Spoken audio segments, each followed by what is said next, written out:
Cómo usar su coeficiente intelectual para incrementar su inteligencia emocional. Presentado por Jim Cathcart. Existe un creciente reconocimiento de que el coeficiente intelectual de un individuo, o IQ, le permitirá contratarse fácilmente. Pero también existe el coeficiente emocional, o EQ, que le permitirá también promoverse. En esta sesión, Jim Cathcart explica qué tan efectivo es el balance entre el IQ y el EQ para obtener lo mejor de sí mismos y de los que trabajan a su alrededor. Jim Cathcart es autor de varios libros exitosos, incluyendo El Principio Bellota y Las Relaciones en las Ventas. Su gran experiencia en el campo de la dinámica humana y de las relaciones laborales han hecho de él un popular conferencista con miles de presentaciones en su larga trayectoria profesional. Vamos a compartir cómo Jim Cathcart comenta sobre cómo usar su coeficiente intelectual para incrementar su inteligencia emocional. ¿Cómo usar su CI para incrementar su CE? CI, coeficiente intelectual, es un término familiar para nosotros desde hace años. Alrededor del mundo se han usado pruebas para medir el CI de las personas. Y las pruebas generalmente se basan en el razonamiento matemático y lógico y en la habilidad verbal. Miden el CI para determinar qué tan inteligentes son, qué tan listos son. Una prueba de CI nos pone contra otros en una competencia dada, porque si su CI es más alto que el mío, entonces tenderán a recibir un poco más de atención, un poco más de respeto, algunas oportunidades más que yo en la mayoría de los casos. Ahora, hay un concepto del que se habla mucho últimamente, y es el CE, que sería el coeficiente emocional. Tiene que ver con la inteligencia emocional y es un concepto que fue desarrollado y articulado por Daniel Goleman, G-O-L-M-A-N. Daniel Goleman dijo que el CE es la combinación de su competencia personal, la inteligencia que tienen sobre cómo conducirse, su conciencia, su autodominio, cosas como esas, y su competencia social, su habilidad para entender, interactuar y relacionarse con otras personas efectivamente. Así, la competencia personal y la competencia social juntas son otra medida de coeficiente intelectual. Lo que él dijo en su primer libro titulado Inteligencia Emocional fue que su CI puede hacer que los contraten, pero su CE hará que los asciendan. Piénsenlo, piensen en las personas que conocen y han conocido, las que han tenido éxito. ¿Han sido las personas que no tienen una habilidad de razonamiento lógico superior o una habilidad verbal superior?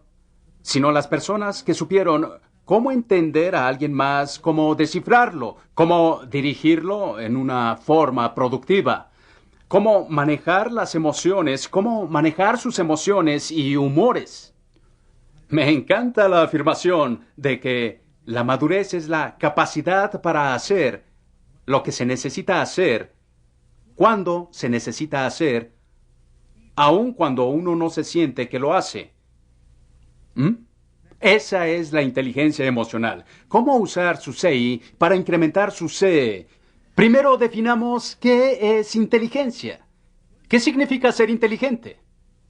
A través de los años se han dado muchas definiciones. Tenemos algunas como es la capacidad para adquirir mayor capacidad mental. ¡Qué arrogancia! O decimos que la inteligencia es la habilidad para resolver problemas o la habilidad para pensar en abstracto. Bien, Howard Gardner, de la Universidad de Harvard, ideó un concepto hace muchos años llamado inteligencias múltiples.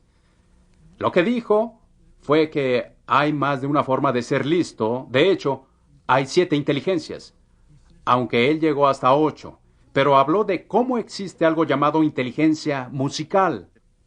Algunas personas tienen una habilidad musical que no está relacionada con su lógica y razonamiento en forma directa, no está relacionada con sus habilidades matemáticas o verbales en forma directa. Es un tipo separado o un tipo diferente de inteligencia. Otras personas tienen inteligencia física. Piensen en los grandes deportistas o personas que eran artistas y trabajaron con sus manos exitosamente, o personas que eran técnicos y que podían hacer cosas delicadas y precisas con sus manos y ojos. Tienen inteligencia física. Y a veces, una persona con inteligencia física puede poner las manos en algo y ser capaz de hacer más con solo tomarlo que simplemente viéndolo, pensándolo, escribiéndolo o discutiéndolo. Así que hay una inteligencia física, hay inteligencia verbal, claro, hay inteligencia interpersonal. Todas son diferentes. Hay inteligencia visual, ser capaz de visualizar las cosas en la mente. Por eso, cuando piensen en el hecho de que hay múltiples tipos de inteligencia, ¿qué pueden hacer con esa información? Bien, lo primero que pueden hacer es resaltarlo. Ahora, cuando Howard Gardner publicó la información sobre múltiples inteligencias, llamó la atención de mucha gente. Un amigo mío, el doctor Thomas Armstrong, escribió un libro llamado 7 clases de ingenio, 7 tipos de inteligencias, en donde hablaba del mismo concepto y lo hacía más aplicable a la gente común que solo a un ambiente académico. Robert Sternberg, de la Universidad de Yale, escribió un libro hace unos años llamado La mente triada.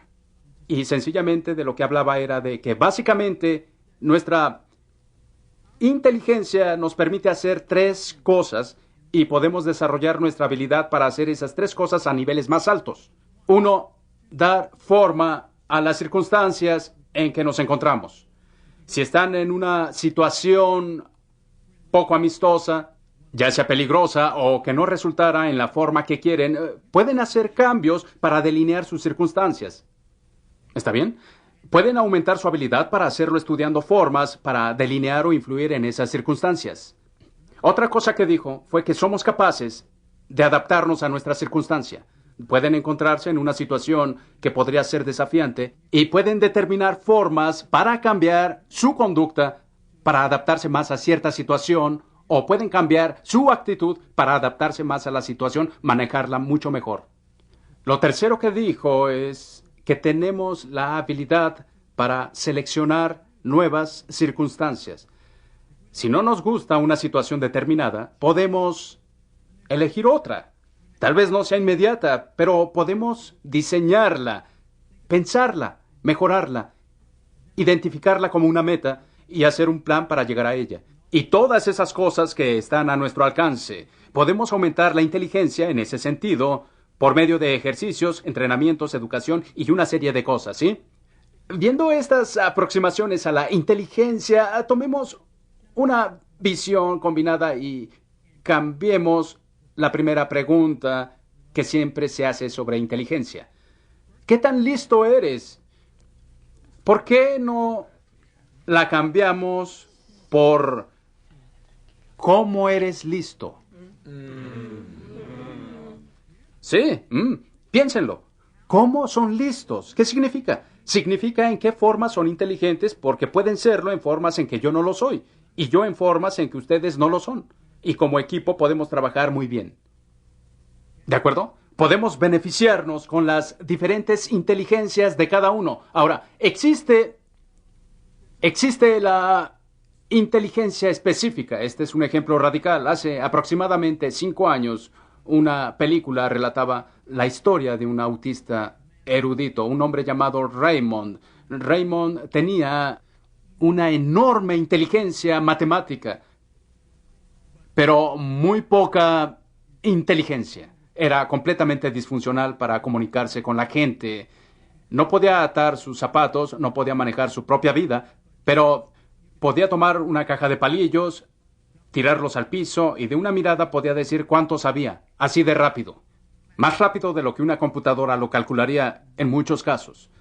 Es una habilidad sorprendente. Si preguntan ¿qué tan listo es Raymond?, tendrían 2 respuestas. No es muy listo y es un genio. Y las 2 respuestas serían correctas al mismo tiempo, porque en general no es muy listo.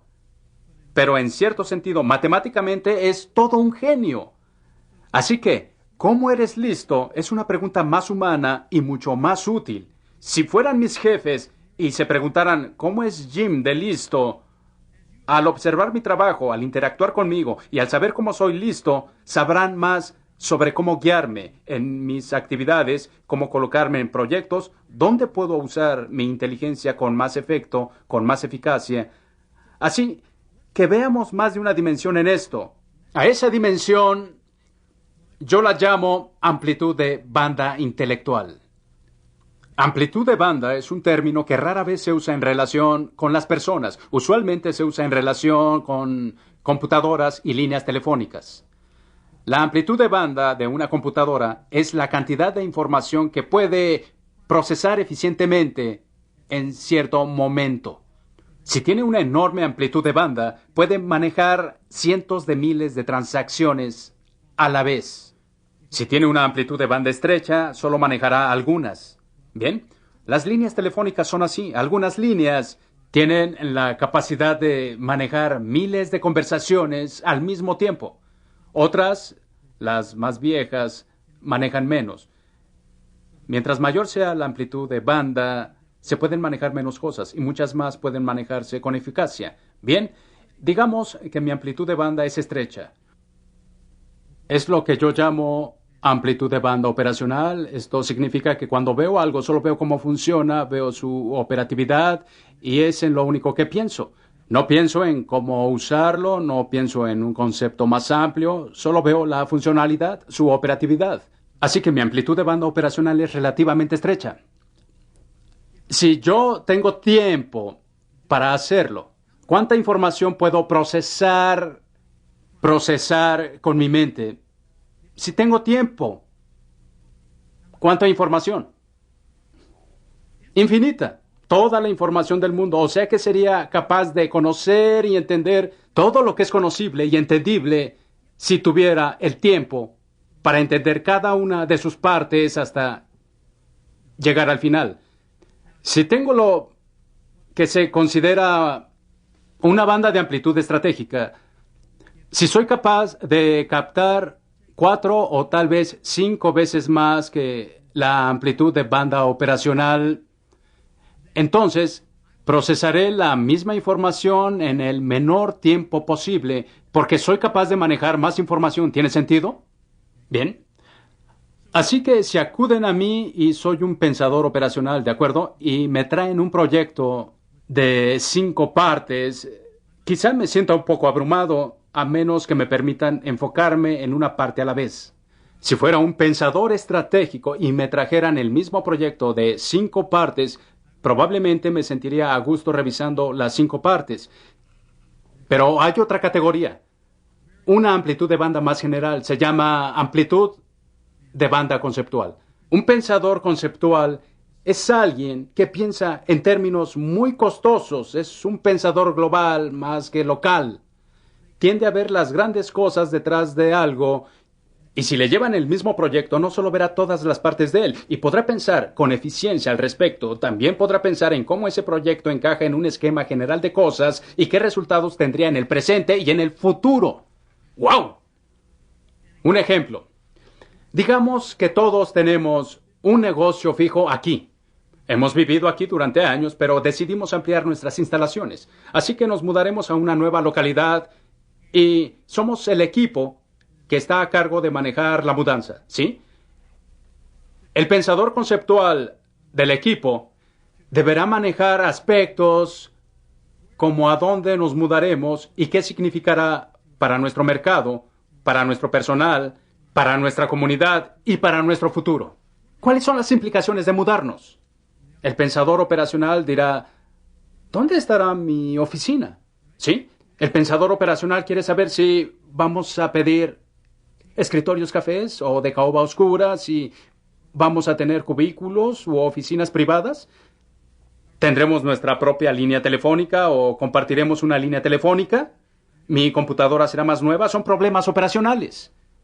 El pensador estratégico dirá, ¿cuánto me costará? ¿Cómo funcionará? ¿Cuánto costará en personal? ¿Cuánto costará en viajes? También, ¿cuánto costará en términos monetarios? cuánto tiempo tomará, está pensando en el proceso de implementación y piensa un poco más allá de hoy. El pensador conceptual está pensando qué dirá la comunidad si estamos allá en lugar de aquí, porque a veces una locación lleva implícito un mensaje, ¿sí? Esta es otra forma de verlo. Se acercan a 3 personas con esta pluma. Una de las cuales es un pensador operacional, otro es un pensador estratégico y otro es un pensador conceptual. Preguntan, ¿qué es esto? El pensador operacional la toma y dice, es una pluma. Ustedes dicen, dime más de ella. Es dorada, abre así, en lugar de girar, tal vez es de tinta azul. Y es un bolígrafo. Bien, gracias. Se la dan al pensador estratégico. Este dirá que es una herramienta. ¿Qué quiere decir? Bueno, es un instrumento de escritura, pero también es algo para rascarse la oreja. También es algo con lo que se puede abrir una ventana o se puede usar de muchas otras formas. Tiene miles de usos. Puede usarse para llenar espacios, se puede hacer arte si se quiere, o también escribir cartas. Oh, muy bien. Se la dan al pensador conceptual. El pensador conceptual dice, es el símbolo de la habilidad humana para trascender al tiempo. ¿Perdón? Sí. La humanidad ha evolucionado a un nivel donde hemos creado herramientas que nos permiten hacer marcas que tienen significado para otro ser humano y pueden llevar ese significado más allá del tiempo y el espacio. Podemos enviarlo por Internet. Podemos enviarlo por correo, podemos dárselo a alguien y las marcas tendrán significado para una persona. Así que llevamos un significado aún de nuestra propia esencia a través de las marcas que hacemos. Ustedes dirán, no quería saber eso. Ahora, eso es llevarlo hasta lo absurdo, ¿cierto? Pero así tienden a ver las cosas los pensadores conceptuales. Ven las implicaciones globales de algo, no solo las locales. Ahora, cerca del 80% de la población mundial tiende a ser de pensadores operacionales. Y está bien, piénsenlo. Al menos 80% de la vida diaria es operacional. Piensen en el cepillado de dientes, en conducir un auto, en operar su maquinaria. Esas son funciones operacionales. Usar la pluma, hacer la marca es una función operacional. Cerca del 18% de la población tiende a ser de pensamiento estratégico. Y cuando ven algo, lo miran en términos de conexiones entre lo que están viendo y otras cosas u otras necesidades o situaciones. Son ellos quienes tienden a ser los planeadores, los pensadores innovadores, los estrategas o tácticos. Saben cómo idear la mejor forma de llegar aquí y allá con el menor gasto de recursos. ¿De acuerdo? Ese es el 18% de la población. Cerca del 2% de la población tiende a ser de pensadores conceptuales. Y los pensadores conceptuales son los típicos artistas, los autores, los filósofos. Son las personas que tienen las ideas que son concretadas por los pensadores estratégicos e implementadas por los pensadores operacionales. Todos ellos son necesarios en el mundo y no importa quién tiene más, cito, inteligencia en un sentido tradicional. Lo que importa es si la persona apropiada está en el trabajo de responsabilidad apropiado. La mayoría de los trabajos son operacionales. Tienen un poco de estrategia y un poco menos de conceptualización. Algunos puestos, como los suyos en gerencia, son trabajos de liderazgo. Típicamente involucran un porcentaje más alto de pensamiento estratégico que los trabajos de producción o los trabajos técnicos, ¿sí? Por eso la gente tiende a gravitar hacia roles que son acordes con su estilo de pensar y con la inteligencia que poseen personalmente. Así que esta es información útil de estudio. ¿Y cómo se hacen más inteligentes en algo? Bueno, notándolo más, prestando más atención al detalle. Porque la esencia del intelecto es la habilidad de hacer distinciones. Mientras más detalles noten, más opciones verán, más alternativas estarán a su disposición. ¿Tiene sentido? Bien. Veamos lo que yo llamo los 8 indicadores del estilo intelectual conceptual, estratégico u operacional. Son 8 indicadores. 1. Lapso de tiempo. Los conceptuales tienden a enfocarse en el futuro. Los estrategas tienden a enfocarse en el presente y el futuro inmediato. Los operacionales tienden a concentrarse en el presente y parte del pasado. Tienden a ser más nostálgicos. Otro es el uso de analogías y metáforas. Los pensadores conceptuales tienden a hablar casi siempre en términos de ilustraciones, analogías, metáforas, como el caso de la pluma hace un minuto, que es un símbolo de la habilidad humana para trascender el tiempo. Bien, la tercera categoría es la memoria, y mientras más grande sea su amplitud de banda, más formas tendrán de almacenar información. El pensador conceptual tiene una memoria mucho más compleja y diversa que el pensador estratégico o el operacional. Bien, el siguiente es el vocabulario. El vocabulario de una persona. Número 4. En su contexto particular, por ejemplo, en una compañía manufacturera, los términos tienen un significado diferente al de un banco o de una oficina de gobierno o de una institución educativa. Hay una jerga, como dicen, un lenguaje particular en ese campo o ambiente. Y mientras más sepan o puedan utilizar ese vocabulario, podrán moverse en ese contexto. ¿Está bien? El siguiente es el número 5, es sensibilidad. Mientras más sensibles sean a las diferencias personales, las habilidades que son diferentes de persona a persona, más inteligentes serán para relacionarse con esas personas. Solución de problemas es el número 6. Su habilidad para resolver problemas, al desarrollar su habilidad para resolver problemas, avanzarán a un nivel en donde aplicarán su intelecto. Aprendan técnicas de resolución de problemas, aprendan técnicas de identificación de problemas para cómo generar opciones y cómo implementarlas. El número 7 es la adaptabilidad. Mientras mejor se adapten a diferentes personalidades, diferentes situaciones, diferentes tipos de tareas, harán las cosas con más inteligencia. Número 8 es su habilidad para hacer diferenciaciones, lo que considero como la esencia de todo. Aprendan a notar más. Empiecen asociándose con las personas de su organización y fuera de ella, que tienen inteligencias diferentes a las suyas. Hablen con la gente, hagan grupos y colaboren en cosas que ustedes ven desde una perspectiva diferente. Lo que encontrarán será que nuevas posibilidades se generan haciendo así las cosas. Experimenten con formas de trabajo conjunto. Les diré otro experimento. Encuentren recursos que les permitan expresar más su intelecto inactivo.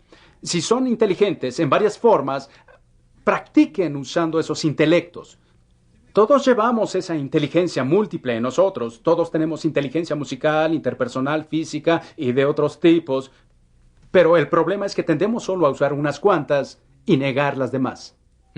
Ahora, si empezamos a usar más nuestra inteligencia inactiva, nuestra inteligencia general crecerá.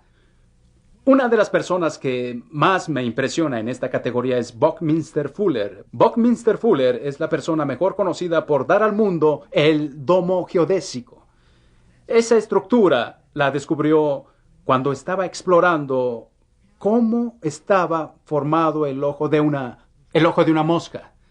Dijo que estaba pensando en una respuesta a un problema científico y haría lo que llamó buscar la huella de Dios. Quería saber cuál era el orden natural de las cosas, qué hacía que una cosa funcionara o no. Después buscó la forma para usar esas estructuras naturales en el mundo físico creado por la humanidad. Y así surgió el domo geodésico, que es la estructura más ligera y fuerte de su tipo en el mundo. Algo que hacía para ejercitar su mente era pasar a un puesto de revistas, acercarse al extremo superior derecho del estante y tomar la revista que estuviera ahí solo para expandir su mente a categorías que él nunca se hubiera imaginado jamás. Leía de botes, leía de jardinería, leía de ciencia, de todas las cosas. ¿Sí? Para expandir nuestro intelecto, algo que debemos hacer es reconocer estos círculos concéntricos. Son lo que llamó los aros de la percepción. Vean este aro externo. Incluye todo a lo que se han expuesto en su vida. Todo lo que conocen en su mundo está limitado por eso a lo que han sido expuestos desde el día que nacieron. Las cosas que han oído, las cosas que han leído, las cosas que han visto y experimentado personalmente, si incrementan el número de cosas a las que se exponen, tendrán más material para trabajar. A lo que se han expuesto está lleno por aquello a lo que han prestado atención. Porque si no prestaran atención, pasaría frente a ustedes y no lo notarían. Ahora, si continuamos manejando aquello a lo que prestamos atención, notamos más. Aumentamos el número de cosas, la cantidad de información que recibimos por aquello a lo que estamos expuestos, a lo que prestamos atención, al siguiente aro, que es cómo vemos las cosas.